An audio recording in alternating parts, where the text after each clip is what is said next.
আসসালামু আলাইকুম, শুভ সকাল। সবাই কেমন আছেন? সবার জন্য দোয়া ভালোবাসা থাকবে ইনশাল্লাহ। আজকের ভিডিওটা শুধু আপনাদের জন্য।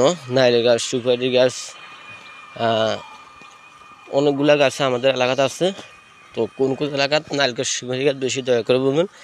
আমাদের নোয়াখালী আসলে নাইল গাছ আর সুপারি গাছে অনেক ভরা। তারপর কাঁঠাল গাছ, সেগুলোর কিন্তু অভাব নাই। তো অবশ্যই ভিডিওটা ভালো লাগে লাইক কমেন্ট শেয়ার করবেন। এটা নোয়াখালী চাটকিল 2 নং ইউনিয়ন পরিষদ। আলহামদুলিল্লাহ, কোন কোন ইউনিয়ন পরিষদ সিসি ক্যামেরা আছে সবাই একটু কমেন্টে জানাবেন। আর আমাদের ইউনিয়ন পরিষদে ইনশাল্লাহ সিসি ক্যামেরা দেওয়া আছে, বুঝছেন? এই যে একটা সিসি ক্যামেরা, আমাদের ইউনিয়ন পরিষদের সিসি ক্যামেরা বরাবর আমরা সিসি ক্যামেরা দেখছি, দেখছেন? অনেকগুলো সিসি ক্যামেরা আছে আমাদের ইউনিয়ন পরিষদে। এটা আমাদের ইউনিয়ন পরিষদ নোয়াখালী চাটকিল 2 নং ইউনিয়ন পরিষদে দেয়। দেখছেন, এই একটা সিসি ক্যামেরা। আমাদের সব জায়গাতে সিসি ক্যামেরা দেওয়া আছে, নো টেনশন। আগে সব অনেক কিছু চুরি করে নিত, তো এখন আর নেয় না। আর ভিডিওটা অবশ্যই ভালো লাগলে লাইক কমেন্ট করবেন। আমি একটা ভিডিও ছাড়লে আমার 4-5টা ভিডিও হয়ে যায়। কী জন্য হয়ে যায় আসলে আমরা এটা সেটা জানি না।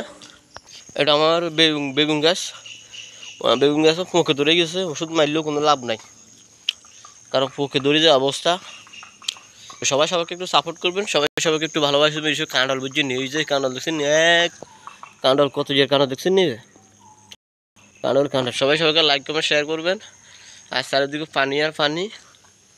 এখানে আমি গাছ লাগাইছি, মোটামুটি 1-2টা সিনেল দেখা যায়। আর শসা গাছ লাগাইছি, ওটা শসা গাছ ফুল বাইতেছে কিন্তু শসা ধরে না।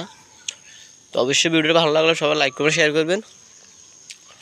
তো বানানোর উদ্দেশ্য হচ্ছে, আমি একটা ভিডিও ফেসবুকে ছাড়লে 4-5টা ভিডিও হয়ে যায়। কী জন্য হয়ে যায় আসলে সেও জানি না। তো আজকে আমি ট্রাই করবো এটা কী কারণে হয়, বা এটা রোগটা ধরার জন্য আমি 2 মিনিটের ভিডিও বানাচ্ছি। আজকেও 2 মিনিটের ভিডিও দেবো। তো অবশ্যই ভিডিওটা ভালো লাগলে সবাই লাইক করবেন, শেয়ার করে ইনশাআল্লাহ আমার পাশে থাকবেন। তো সবাই ভালো থাকবেন।